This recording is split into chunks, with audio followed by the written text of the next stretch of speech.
Good morning friends. मैं हूं advocate Arun तलवार। आपका इस चैनल में बहुत बहुत स्वागत है। आशा करता हूं लॉ की जानकारी आपके काम आ रही होगी। ये जानकारी तैयारी के लिए भी बहुत ज़रूरी होती है और जो लॉ के स्टूडेंट हैं उनके लिए तो बड़े काम की होती है जानकारी, क्योंकि सरल भाषा में, सीधे साधे भाषा में किसी चीज़ को डिफ़ाइन करने से नॉलेज बढ़ती है। उसके बाद किताब में पढ़िए आप अपने, आपके पास यूनिक हो, श्री HD त्यागी जी जो MMS कॉलेज के प्रोफेसर लॉ के, या रोहित लॉ सीरीज़ हो, या कोई भी हो, या कोई टेक्स्ट बुक, तो उसके कंटेंट को पढ़ने में आपको बहुत आसानी होगी।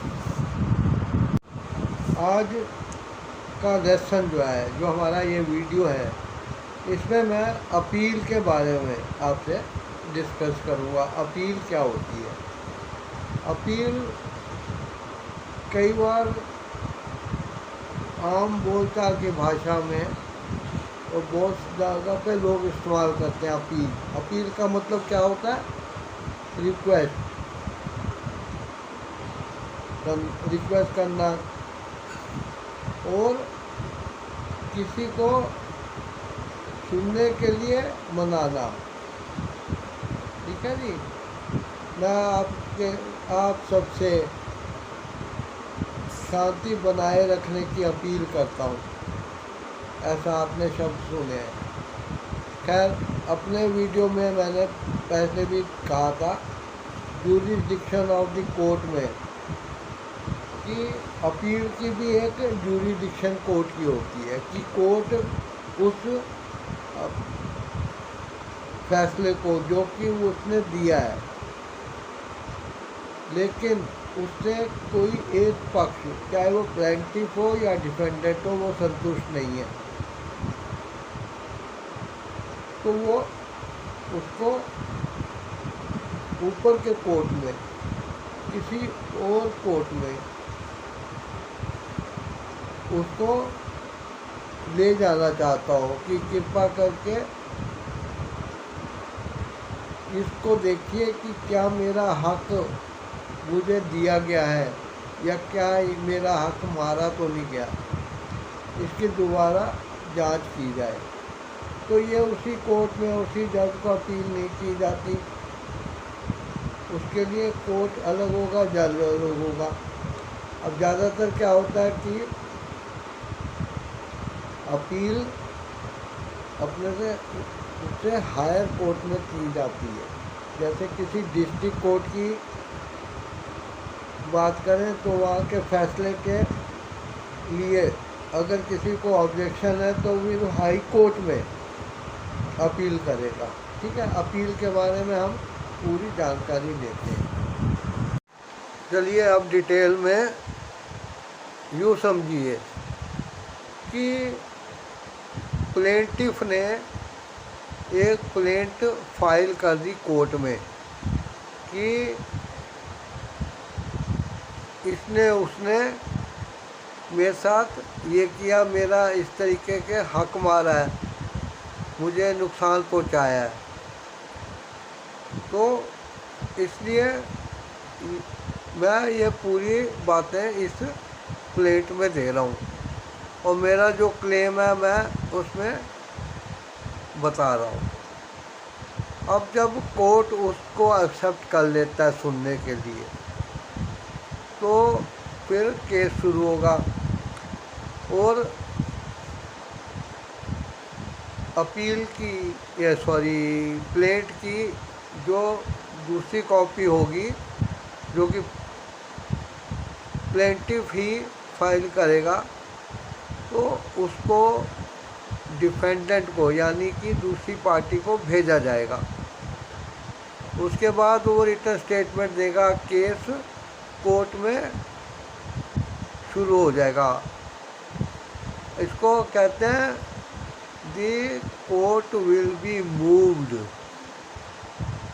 अब मूव्ड का मतलब ये नहीं है कि इस स्थान से दूसरे में खिसका दिया, वो मूव का मतलब हरकत में आया। हरकत क्या है? सुनवाई की। दोनों पक्षों की जज साहब निष्पक्ष होके सुनवाई करते हैं। दोनों तरफ के एडवोकेट कानूनी सलाह के अनुसार से एक एक बात को जज के सामने लाते रहते हैं। डेट वगैरह चलती रहती हैं, आगे पीछे होती रहती हैं, और एविडेंस और विटनेस का भी टाइम आता है। अब जब सुनवाई पूरी हो जाती है और केस को और डॉक्यूमेंट के द्वारा आगे नहीं बढ़ाया जाता है और कुछ सबमिट नहीं किया जाता है, तब जज साहब के लिए फैसले की घड़ी आती है और वो दोनों पार्टियों की बातों को समझकर बूझकर कि किसने किसका हक लिया है या कौन झूठ बोल रहा है, उस हिसाब से वो उस केस का डिसीज़न या डेट ऑर्डर पास कर देते हैं, जिसको कि डिक्री कहते हैं। डिक्री सी। अब कोर्ट जो फैसला देती है वो दोनों पक्षों को मानना पड़ता है, वरना कंटेम्प्ट ऑफ द कोर्ट या कोर्ट की अवमानना का केस भी कई बार ठोक दिया जाता है, चल जाता है। अब दोनों को मानना पड़ता है। एक पक्ष जीत गया, दूसरा हार गया। कई बार प्लेंटिव जीत जाता है, कई बार प्लेंटिव ही हार जाता है, क्योंकि उसने गलत फैक्ट्स कोर्ट के सामने लाए थे और उसने झूठे कागज़ या जो भी बना के दिए। लेकिन कई बार क्या होता है कि वो जज साहब के सामने बिगड़ नहीं सकते हैं कि नहीं साहब, मेरे को ये फैसला मंजूर नहीं है, मैं इस फैसले को मंजूर नहीं करता है, आपने ध्यान से मेरी बातें नहीं सुनी। ऐसा नहीं होता। इसके लिए फिर एक डॉक्यूमेंट रिटर्न में बनता है जिसको कहते हैं अपील। अब दोबारा उस केस को अपील के रूप में कोर्ट में फिर पेश किया जाता है। अब जिस कोर्ट में वो केस चला उसी में अपील नहीं होगी, उससे दूसरे कोर्ट पे, उसके हायर पे जो होगी अपील सुनी जाती है, तो वो अपीलेट जुरिडिक्शन कहलाता है। कि जिस केस में इनिशियली शुरुआत में केस चला वो जो था उसका जुरिडिक्शन उतना ही था, लेकिन अपील सुनने का उसके पास कोई जुरिडिक्शन नहीं है, पावर नहीं है, तो फिर वो अगले कोर्ट में अपील दायर कर दी जाती है। तो समझे ना, मैंने अभी जिस कंटेम्प्ट ऑफ कोर्ट की कोर्ट का ऑर्डर को ना मानना, इसके ऊपर भी केस चल सकता है। लेकिन एकदम कोर्ट के सामने इस तरीके के कह देना तो कोर्ट का अपमान होता है, अवहेलना होती है, कंटेम्प्ट ऑफ कोर्ट होता है। लेकिन एक तरीका जो कानून में दिया गया है कि तुम चुप सेटिस्फाई नहीं हो तो कोई बात नहीं है, चुपचाप अपने अपील की तैयारी करो। I think you have understood all the facts of appeal. When an appeal is a right of a party, because that party is not satisfied with the decision of the court, so he has a right to appeal in the higher court for his purpose. इसके लिए फिर एक appeal तैयार की जाएगी higher court में देने के लिए। That I the appellant or defendant as per the case of the parties. I am not satisfied by the decision, by the order given by me, by the court against me. So I want to reopen this case in the higher court. So I am submitting this appeal with the following facts that, अब वो उसमें अपने grievances दे देगा।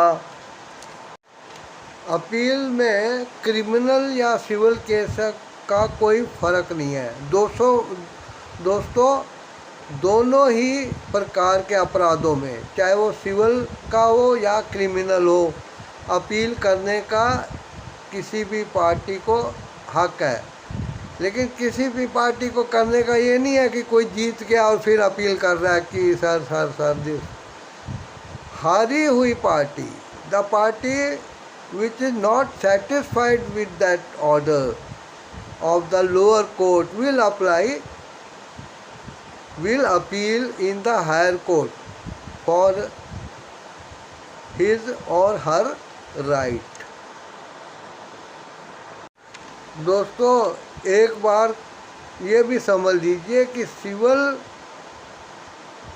Case की appeal civil court, higher civil court में ही की जाएगी। ये नहीं है कि सिविल कोर्ट से तुम क्रिमिनल में जाने की कोशिश करो या क्रिमिनल केस की अपील तुम किसी सिविल कोर्ट में करो। उसी प्रकार की जो अथॉरिटी है किसी हायर कोर्ट की, उसी को अपील की जाती है। Friends, chapter 29 of CRPC criminal procedure code का चैप्टर 29 क्रिमिनल केसों की अपील के बारे में बात करता है। तो चैप्टर 29 ऑफ CRPC, इसके कौन कौन से सेक्शन हैं जो कि अपील से डील करते हैं कि अपील कब की जा सकती है, कब नहीं की जा सकती, और किस बारे में की जा सकती है, किस चीज़ की कमी होनी चाहिए तब अपील की जा सकती है। तो इसके बारे में मैं आपको बताऊं कि सेक्शन है 372 टू 394, इनको देखना पड़ेगा। अपील कब टाइम बार होगी, यानी कि एक पीरियड कानून ने तय किया हुआ है, 15 दिन, 10 दिन, 3 महीने, 6 महीने, लेकिन उस लिमिट के बाद beyond that limit no one can appeal in the higher court against the decision of lower court. Understand this fact also. अब सिविल केस में भी अपील कब की जा सकती है, कब नहीं की जा सकती, कितने टाइम लिमिट के अंदर की जा सकती है, इसके बारे में, क्योंकि सिविल केस CPC डील करता है, यानी कि सिविल प्रोसीजर कोड, तो उसके सेक्शन 96 में इस संबंध में सारी डिटेल दी गई है, जिसको कि पढ़ना रटना एक लॉ के स्टूडेंट के लिए या किसी भी एडवोकेट के लिए बहुत ज़रूरी होता है। तो क्रिमिनल केस में CRPC के जो सेक्शन है 372 टू 394 और सिविल केसेस में CPC के सेक्शन 96 को रेफ़र करना पड़ता है केस वाइज, केस के हिसाब से, क्रिमिनल या सिविल केस जैसे भी हों। Now a very important, and आएगा ग्रामर के स्टूडेंट ज़रूर देखें। A very important question will be raise in the minds of anyone that is the right to appeal is a fundamental right or not. इसके बारे में जानकारी लेते हैं। Please note down that this right to appeal is not a fundamental right, it is statutory right। Statutory means कानून की किताबों द्वारा स्थापित है, संविधान के द्वारा नहीं। दोस्तों, एक चीज़ नोट कर लीजिए कि फंडामेंटल राइट्स कॉन्स्टिट्यूशन के पार्ट 3 में जो दिए गए हैं वही हैं, उनके अलावा और कोई फंडामेंटल राइट नहीं है। ठीक है, ये राइट कानून द्वारा दिया गया है, ये संविधान से अलग हटके जो कानून की किताबें हैं उनके हिसाब से एक राइट है कि तुम अगर सेटिस्फाई नहीं हो तो अपील कर सकते हो, लेकिन यदि कोई चाहे तो उनको रोक भी सकता है, क्योंकि ये नहीं कह सकते कि जंतर मंतर पे बैठ के हल्ला मचाने लगे कि हमारे फंडामेंटल राइट की ब्रीच हुई है। हमारे इंडियन कॉन्स्टिट्यूशन का पार्ट 3 फंडामेंटल राइट्स के बारे में है, जो कि आर्टिकल नंबर 12 से लेके 35 यानी आर्टिकल 12 to 35 तक डील करता है, जो कि फंडामेंटल राइट के बारे में बताता है। हमारे फंडामेंटल राइट वो हैं जो कॉन्स्टिट्यूशन में दिए गए हैं। उसके अलावा यदि कभी उसमें कोई जोड़े जाए या घटाए जाए, उसी हिसाब से लिस्ट तैयार होगी। लेकिन ये जो अपील की हमारी सुविधा है, ये कानून की किताबों द्वारा यानी कि सीपीसी और सीआरपीसी द्वारा दी गई है, इसलिए ये फंडामेंटल राइट नहीं है, स्टैट्यूटरी लॉ की एक सुविधा है। Right of appeal is an statutory right. I hope you have understood this also. Friends, सोचो यदि राइट टू अपील एक फंडामेंटल राइट होता तो बहुत बड़ा घपला हो जाता, क्योंकि कोई भी पार्टी जो जीती भी हो वो भी कई बार सेटिस्फाइड नहीं होती, उसको भी 2-3 पॉइंट और लगते हैं कि उसको मिल जाए।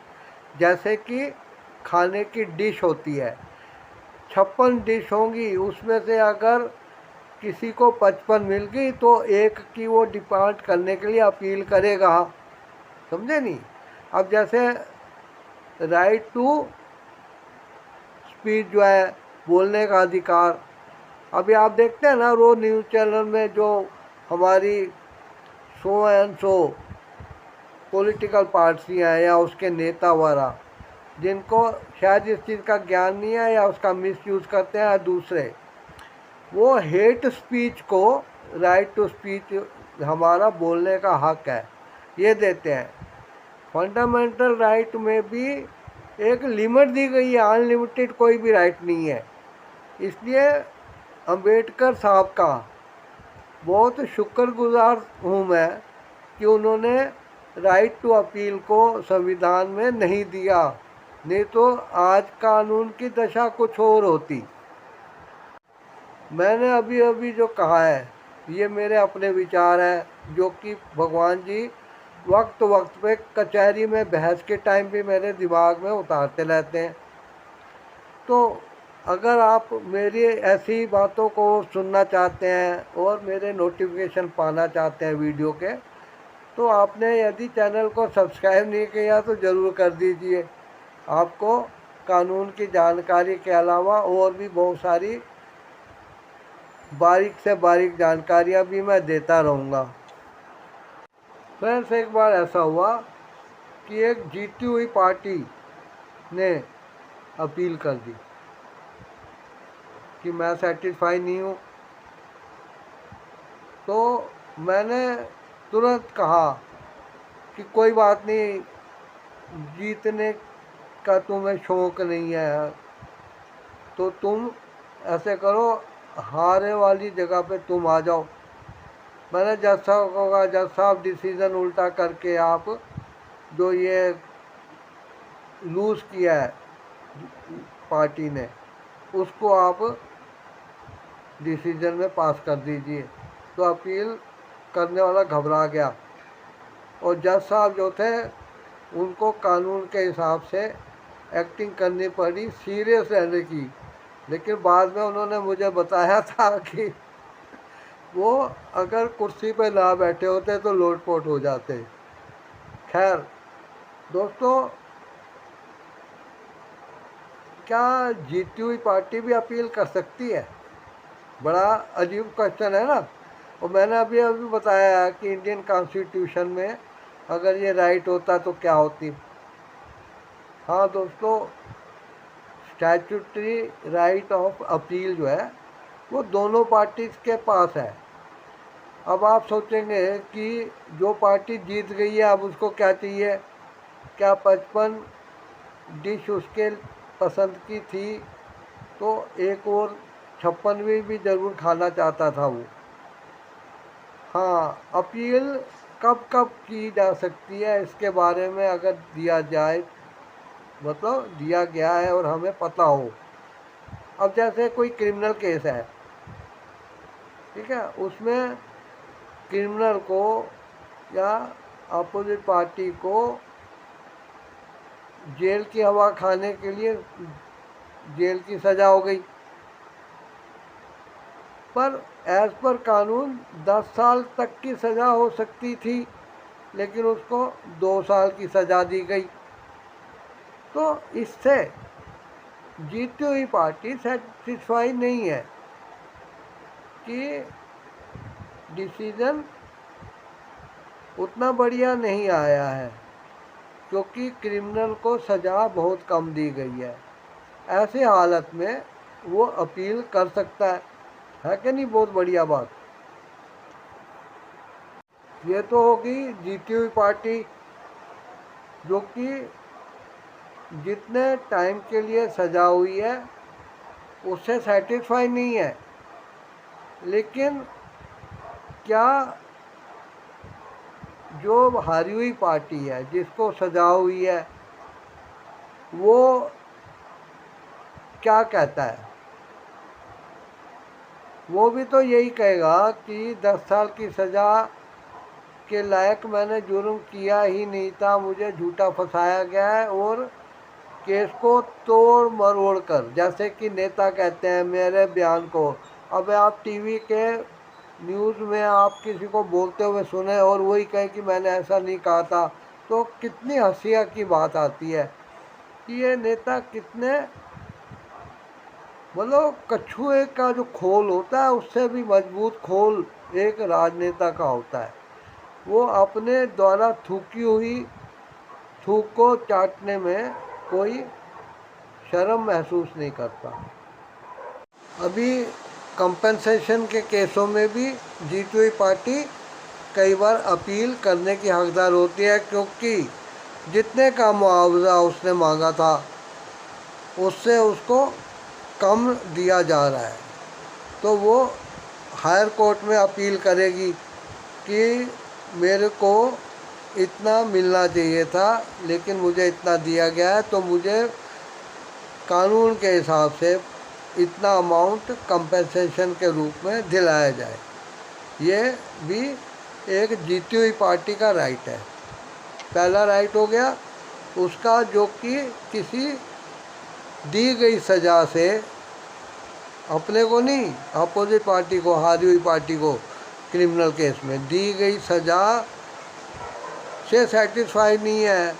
2 साल की सज़ा दी गई है लेकिन उससे ज़्यादा की हो सकती है और उसका प्राविधान है, तो वो अपील करेगा कि इसको कम से कम इतने तक की सज़ा दी जाए, क्योंकि इसने मेरे साथ इतना इतना इतना घिनौना, जिससे कि खजान चंद जी को घिन आ जाए, ऐसा उन्होंने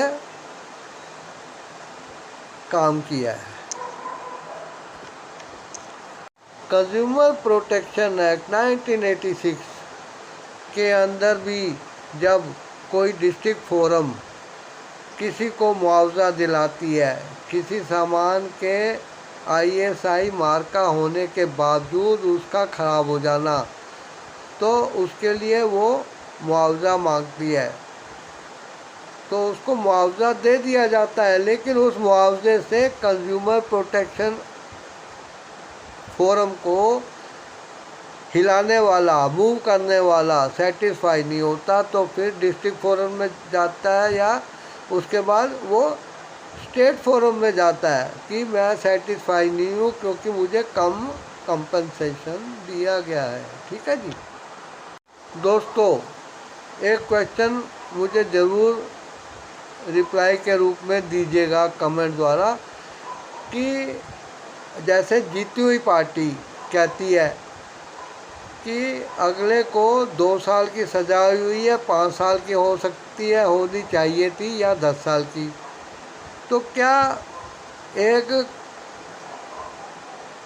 पार्टी जिसको कि जो हार गई, जिसको पनिशमेंट मिली है, वो ये कहेगी कि मुझे 2 साल की नहीं 10 साल की सज़ा देनी थी, मैं अपील करता हूँ कि इस ऑर्डर को सेट अवे कर दिया जाए, एक तरफ कर दिया जाए और आप ये ऑर्डर पास करो कि कम से कम 10 साल की सज़ा मुझे होनी चाहिए।